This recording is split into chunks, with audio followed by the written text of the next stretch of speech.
दुनिया को मिलेगी कोरोना को लेकर बड़ी खुशखबरी। क्या कोरोना का नया अवतार दुनिया से मानेगा हार? दोस्तों, देश में कोरोना और उसके नए अवतार को लेकर एक के बाद एक ऐसी खबरें आ रही हैं जिन्हें जानने के बाद आप भी हैरान हो जाते हैं। कभी आप सुनते हैं कि कोरोना का नया अवतार ओमिक्रॉन इस देश में पहुंच गया, कभी उस शहर में। क्या कोरोना के नए अवतार पर अब वैक्सीन असरदार नहीं होगी? क्या ओमिक्रॉन हवा से फैलता है? ये सब बातें आपको लगातार सुनने को मिल रही हैं। लेकिन इन सब के बीच आज मैं आपके लिए कुछ अच्छी खबरें लेकर सामने आई हूँ। मुझे पूरा यकीन है कि यह खबर सुनने के बाद आपके दिल गार्डन गार्डन हो जाएगा। लेकिन दोस्तों, खुशी की खबर जानने के लिए उसका मतलब ये नहीं है कि आप कोरोना को लेकर सावधानी हटा दें। आप सबके लिए सावधानी भी बहुत जरूरी है, क्योंकि आपकी सावधानी ही कोरोना के हर एक अवतार के खिलाफ लड़ने का असली हथियार है। तो दोस्तों, सावधानी भी जरूरी है और साथ ही वैक्सीनेशन भी। लेकिन आज मैं आपको बताऊंगी कुछ और खबरें। क्या वैक्सीन की बूस्टर डोज करेंगे ओमिक्रॉन कोरोना को खत्म? क्या देश कोरोना को हरा देगा? क्या ओमिक्रॉन डेल्टा जितना खतरनाक होगा या नहीं? दोस्तों, आज मैं आपको इस पूरी वीडियो में इन्हीं सब सवालों का जवाब देने वाली हूँ। तो बने रहिए मेरे साथ इस वीडियो के लास्ट तक और जानिए अपने हर एक सवाल का जवाब। 24 घंटों के दौरान कोरोना से हुई 195 लोगों की मौत। भारत में तेजी से बढ़ा कोरोना रिकवरी रेट। दोस्तों, इससे पहले कि मैं आपको कोरोना को लेकर अन्य जानकारी दूं, उससे पहले मैं आपको बता देती हूं कि कोरोना को लेकर आज की ताजा जानकारी के बारे में, और फिर उसके बाद हम आगे बढ़ेंगे। देश में कोरोना वायरस के मामले कभी घट रहे हैं तो कभी बढ़ रहे हैं। इसी के चलते आज यानी बुधवार को देश में 8000 से ज्यादा नए संक्रमण केस सामने आए हैं। अगर मैं आपको केंद्रीय स्वास्थ्य मंत्रालय के आंकड़ों के अनुसार बताऊं तो आज भारत में कोरोना के 8439 मामले सामने आए हैं, जबकि कुछ मरीज अस्पताल में तो कुछ होम आइसोलेशन में अपना उपचार करवा रहे हैं। इसके अलावा भारत में पिछले 24 घंटों के दौरान कोरोना से 195 लोगों की मौत हुई है, जबकि हाल ही में ओमिक्रॉन की चपेट में आया बेंगलुरु का डॉक्टर ठीक होने के बाद एक बार फिर से कोरोना पॉजिटिव हो गया है। तो वहीं दूसरी तरफ भारत में राष्ट्रीय कोरोना रिकवरी रेट 98.36% हो गया है, जो मार्च 2020 के बाद से सबसे अधिक है। तो दोस्तों, अब वो पल आ गया है जिसकी आप सबको बेसब्री से इंतजार था। दोस्तों, अब आपको बताते हैं आज की कोरोना को लेकर आई खास जानकारी के बारे में। ज्यादातर वैक्सीन लेने वाले लोगों पर ओमिक्रॉन हुआ बेअसर। क्या वैक्सीन का बूस्टर शॉट करेगा ओमिक्रॉन को खत्म? ओमिक्रॉन कोरोना पर फाइजर वैक्सीन का असर बेहद कम।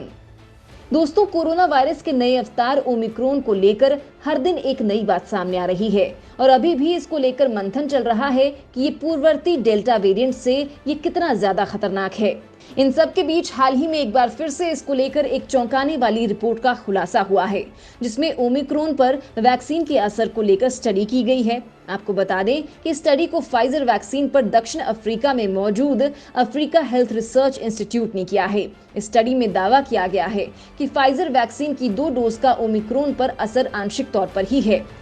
दोस्तों, इस स्टडी में एक बात और भी सामने आई है कि जिन लोगों ने वैक्सीन की दोनों डोज ली थी और पहले से इन्फेक्शन था, उन लोगों में ज्यादातर देखा गया है कि ओमिक्रॉन कोरोना का कोई असर नहीं हुआ है। स्टडी में ये भी सुझाव दिया गया है कि वैक्सीन की बूस्टर डोज वेरिएंट से आपको बचा सकती है।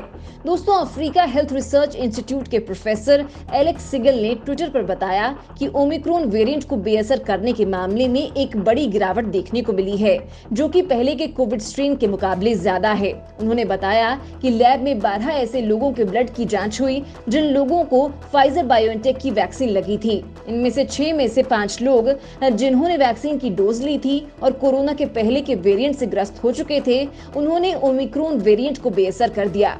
सिगल ने यह भी बताया कि जो रिजल्ट अब आए हैं उसके बारे में मैंने जैसा सोचा था वो उससे भी काफी सकारात्मक हैं। इसके अलावा उन्होंने ये भी कहा कि अभी उन लोगों की लैब में जांच नहीं हुई जिन लोगों को वैक्सीन का बूस्टर शॉट लगा है। ऐसे लोग अभी दक्षिण अफ्रीका में मौजूद नहीं हैं।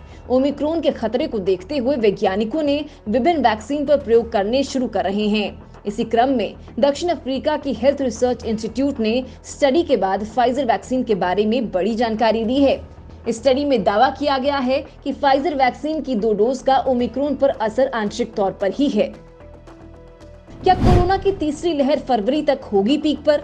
दोस्तों, एक और खबर सबसे ज्यादा सुनने में आ रही है कि क्या कोरोना की तीसरी लहर फरवरी तक अपने पीक पर होगी। आपको ये खबर सुनकर घबराने की बिल्कुल भी जरूरत नहीं है, क्योंकि आज मैं आपको यहाँ अच्छी खबरें देने आई हूँ। तो दोस्तों, भारत में अभी तक ओमिक्रॉन की चपेट में 23 से भी ज्यादा लोग आ चुके हैं। और वहीं दूसरी तरफ जानकारी ये भी है कि भारत में कोरोना की तीसरी लहर फरवरी तक आ सकती है। लेकिन ये सिर्फ संभावना ही है, आप घबराइए मत, क्योंकि भारत सरकार ने इस बार कोरोना की तीसरी लहर से लड़ने के लिए पूरी तैयारी कर ली है। अगर भविष्य में कोरोना की तीसरी लहर आती है तो सरकार और देश के नागरिक उसका मिलकर आसानी से सामना कर सकेंगे। जबकि टीकाकरण अभियान के तहत अब तक देश में कोरोना वायरस वैक्सीन की 129.54 करोड़ से अधिक खुराक दी जा चुकी है। क्या मौजूदा वैक्सीन ओमिक्रॉन पर होगी असरदार साबित? क्या ओमिक्रॉन को खत्म करेंगे WHO के पास मौजूद टीके? WHO ने लोगों को दी एक बड़ी खुशखबरी। दोस्तों, अब आपको कोरोना से घबराने की जरूरत नहीं है। जबकि देश में हर दिन कोरोना के नए अवतार के मामले लगातार बढ़ रहे हैं, तो जाहिर है कि हम घबराएंगे। आप चिंता मुक्त हो जाइए, क्योंकि अब मैं आपको जो बताने जा रही हूँ उसे जानकर आपका दिल भी गार्डन गार्डन हो जाएगा। अब वो कैसे, चलिए मैं आपको बताती हूँ। दोस्तों, एक तरफ कोरोना के नए अवतार से पूरी दुनिया खौफ खाए हुए है, तो वहीं दूसरी तरफ विश्व स्वास्थ्य संगठन लगातार इस कोशिश में लगा है कि वो लोगों के इस खौफ को कैसे भी खत्म करे। और सच बात तो ये है कि विश्व स्वास्थ्य संगठन अपने इस प्रयास में सफल हो गया है। जी हाँ, आपके सभी डरों और चिंताओं को विश्व स्वास्थ्य संगठन ने अब खत्म कर दिया है।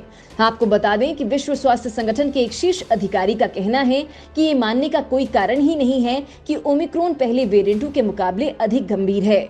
उन्होंने ये भी कहा कि ये मानना भी निराधार ही है कि इस पर मौजूदा वैक्सीन काम नहीं करेगी। विश्व स्वास्थ्य संगठन के आपात निदेशक माइकल रियान ने न्यूज एजेंसी AFP से बातचीत में बताया कि वर्तमान में ऐसे कोई संकेत नहीं है जिससे ये माना जाए कि ओमिक्रॉन वेरिएंट पिछले कोविड-19 वेरिएंटों की तुलना में अधिक संक्रामक और गंभीर बीमारी का कारण बन सकता है। उन्होंने कहा कि मौजूदा टीकों को ओमिक्रॉन वेरिएंट के खिलाफ भी लोगों को सुरक्षा प्रदान करनी चाहिए। इसके अलावा उन्होंने कहा कि हमारे पास अत्यधिक प्रभावी टीके मौजूद हैं जो कोरोना वायरस के सभी पिछले वेरिएंट्स के खिलाफ प्रभावी साबित हुए हैं। इन टीकों के कारण ही लोग गंभीर रूप से बीमार नहीं पड़े और अस्पताल में भर्ती होने की नौबत भी कम आई। इसलिए ओमिक्रॉन के खिलाफ मौजूदा वैक्सीन पर भरोसा न करने का कोई कारण नहीं है।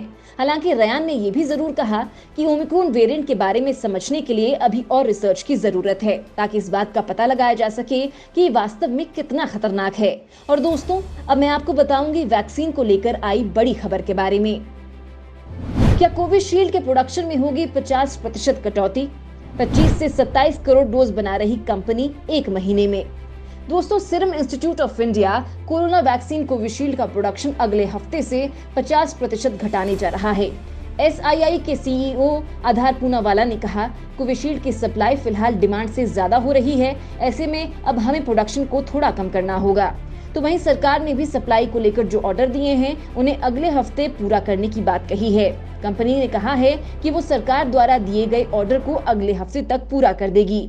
इसके अलावा कंपनी ने सरकार को पत्र लिखकर वैक्सीन की जरूरी संख्या को लेकर जानकारी मांगी है। आपको बता दें कि बहरहाल कंपनी एक महीने में 25 से 27 करोड़ डोज बना रही है।